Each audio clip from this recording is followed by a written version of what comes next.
All right, we are about to jump into an ancient legal mystery, one that comes straight from the pages of the Talmud. Now, this is a puzzle that's all about one single sacred object, but it's governed by rules so precise they could challenge even the sharpest minds today. So let's get right into it. You know, it all kicks off with a really simple question. How complicated could washing your hands possibly be? Well, if you're a priest in the ancient temple in Jerusalem and you're getting ready for a sacred service, the answer is incredibly complicated. And that's exactly where our story begins. Okay, so first up, let's meet the central object of our whole investigation, what we're calling the priest's sacred sink. Its proper name is the kior. So this is it, the kior, a sacred basin made of copper. And look, this wasn't just about getting your hands clean. This was for ritual sanctification. Before any holy service could happen, a priest had to wash his hands and feet with water from this basin. It was an absolutely critical step, and if you made any mistake, you could invalidate the entire ceremony. You can think of this as our scene of the crime. And right away, the ancient rabbis ran into a problem, a really fundamental question about how you're supposed to use the kior. This is our very first riddle. Do you dip or do you pour? So here's the crucial question. Does a priest have to take water from the basin and pour it? Or could he just dip his hands directly into it? Now, I know it sounds like a tiny detail, but for these scholars, the entire debate hangs on a single phrase from the Bible that says the priests must wash from it.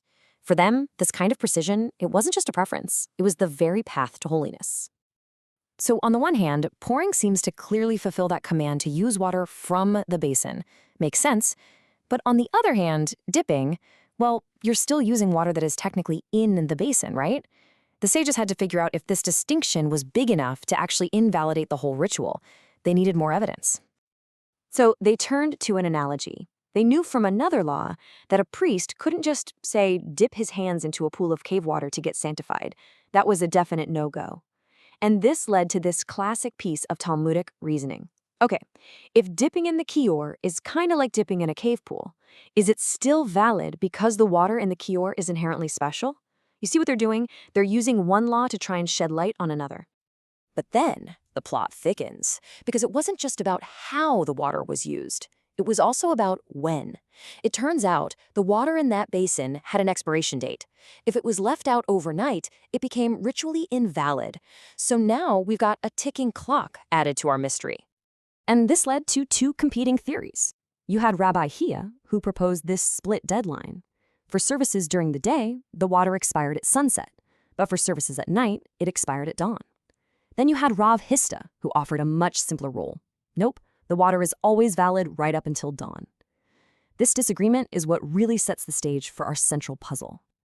And right at the center of this whole puzzle is one of the greatest logicians of the era, a man named Rabbi Yohanan. The problem? He seems to hold two positions that are completely, totally contradictory. Okay, so here's his first statement. To keep the water valid overnight, the priest would actually sink the basin into a pit of flowing water. Rabbi Yohanan says that once it's sunk, it has to stay there all night long. This sounds really, really strict, right? It implies the water is disqualified the second it's raised after sunset. And yet, here is his second statement. He also says that if a basin wasn't sunk at all, a priest could still use its water for the night services, and it would only become invalid the next day. This seems to just flat out contradict his first statement. So, we've got ourselves a paradox. How can a master logician hold two ideas that seem to just cancel each other out? I mean, did he just forget his own ruling? Or is there something much, much deeper going on here? This is the core mystery that the Talmud sets out to solve. And the solution? Oh, it is brilliant. It's a total masterclass in legal thinking that shows how what looked like a contradiction was actually a super sophisticated, multi-layered system. So here's how they cracked the case. They realized there are two different layers of law here. The first layer is the core biblical law, and that law says the water only becomes invalid at dawn. Simple enough? But the rabbis, they wanted to prevent any mistakes, so they added a second layer, a preventative decree. You can think of it like a safety measure. They ruled you have to sink the basin all night, not because the water was instantly bad, but to stop anyone from accidentally raising it at the exact moment of dawn, which would invalidate it. And then the exception for the pre-dawn service proves the rule. You could raise it, use it, and then resync it just before sunrise. See? No contradiction. Just a primary law that's being protected by a really clever safeguard. And this just brilliantly illustrates the key insight. Rabbi Yohanan wasn't contradicting himself on the fundamental law at all. His strict rule was about upholding what they called a mitzvah, a positive duty to safeguard the ritual for the entire community.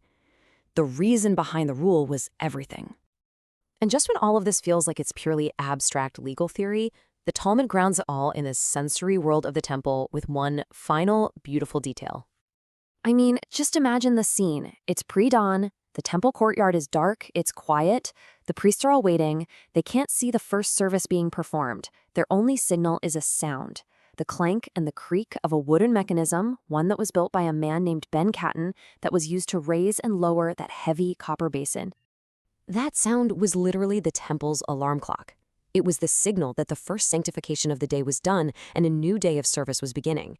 This one little detail confirms the whole practice of raising and sinking the basin right before dawn, and it validates Rabbi Yochanan's complex position, grounding this whole logical puzzle in a real human moment.